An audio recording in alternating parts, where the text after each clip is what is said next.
Hello, welcome to let's crack. आज हम आपको एक ऐसी कहानी सुनाने जा रहे हैं जिसने कि भारत के इतिहास को पूरी तरह से बदल कर रख दिया। 1453 वह साल था जब कॉन्स्टेंटिनोपल ओटोमन टर्क्स द्वारा कब्जा लिया गया, जो कि इस्लामिक रूल था। अब रेड सी का ट्रेड रूट उनके हवाले था। ऐसे में यूरोपियन देशों का हिंदुस्तान से व्यापार खत्म हो गया। हमारा हिंदुस्तान, जो कि ऐसी चीज़ों का धनी था जिसकी यूरोपियन देशों को बहुत ज़रूरत थी, जैसे कि मसाले, कैलिको, सिल्क आदि। अब ये सब यूरोपियन देश अरब से खरीदा करते थे, जिसमें कि अरब 10 गुना ज़्यादा मुनाफा किया करते थे। अब ऐसे में हिंदुस्तान से सीधा व्यापार करने के लिए यूरोपीय देशों को एक ऐसे समुद्री रास्ते की ज़रूरत थी जो कि सीधा हिंदुस्तान जाए। अब ऐसे में बार्थोलोम्यू डैश द्वारा, जो कि एक पुर्तगाली था, एक रास्ते की खोज की गई, जो कि अफ्रीका से गोल गोल घूमता हुआ अफ्रीका की एक जगह है जिसका नाम है केप ऑफ गुड होप, जिससे घूमता हुआ अफ्रीकन के ईस्टर्न कोस्ट तक जाकर पहुंचा। बार्थोलोम्यू डैश को ये लगा कि वह हिंदुस्तान पहुंच चुका है, परंतु वह अभी हिंदुस्तान नहीं पहुंचा था। अब बारी आती है एक ऐसे शख्स की जो कि हिंदुस्तान पहुंचा उसी रास्ते को लेकर। साल था 1498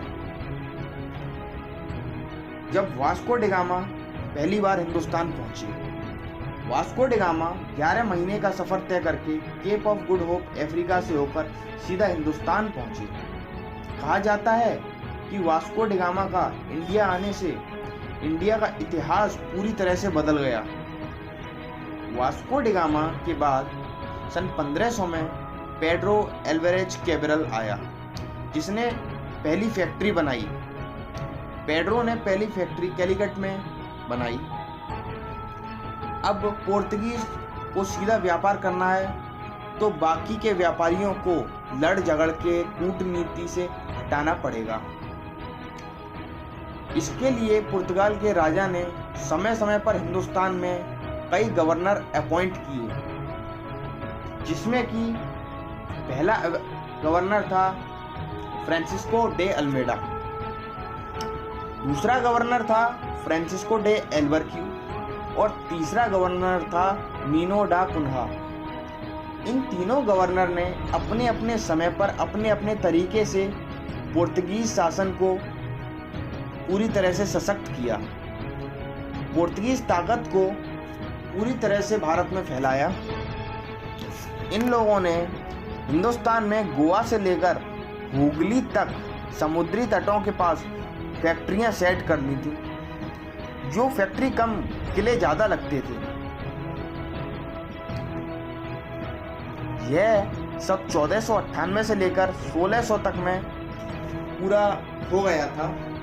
इतने सालों में जब वास्को डी गामा भारत आया, उसके बाद से लेकर 1600 तक पूरा पुर्तगीज शासन भारत पर स्थापित हो चुका था। अब बारी आती है जो आपने इतिहास में पढ़ा है पूरा कि भारत पर अंग्रेजों का कब्जा रहा, ब्रिटिशर्स का कब्जा रहा। अब बारी आती है उस कहानी की, कैसे ब्रिटिशर्स भारत आएंगे, कैसे अपनी कंपनी को भारत में स्थापित करेंगे। हम अगली वीडियो में उस पूरी कहानी को आपके सामने परोसेंगे। तब तक इस वीडियो पर आप लाइक कर लीजिए, कमेंट कर दीजिए और चैनल को सब्सक्राइब कर दीजिए अगर अभी तक नहीं किया है तो। जैसा कि हमने आपसे वादा किया था कि हम कहानी की तरह पूरे हिस्ट्री को डिस्कस करेंगे, तो हमने मॉडर्न हिस्ट्री से शुरू किया है। ये जो 3rd चैप्टर है मॉडर्न हिस्ट्री का, advent of Europeans in India, वहां से हमने शुरू कर दिया है। आगे इसी कहानी को हम कंटिन्यू करेंगे। अब वो लाल नीचे सब्सक्राइब का बटन दिख रहा है, उसको कृपया करके दबा दिया जाए।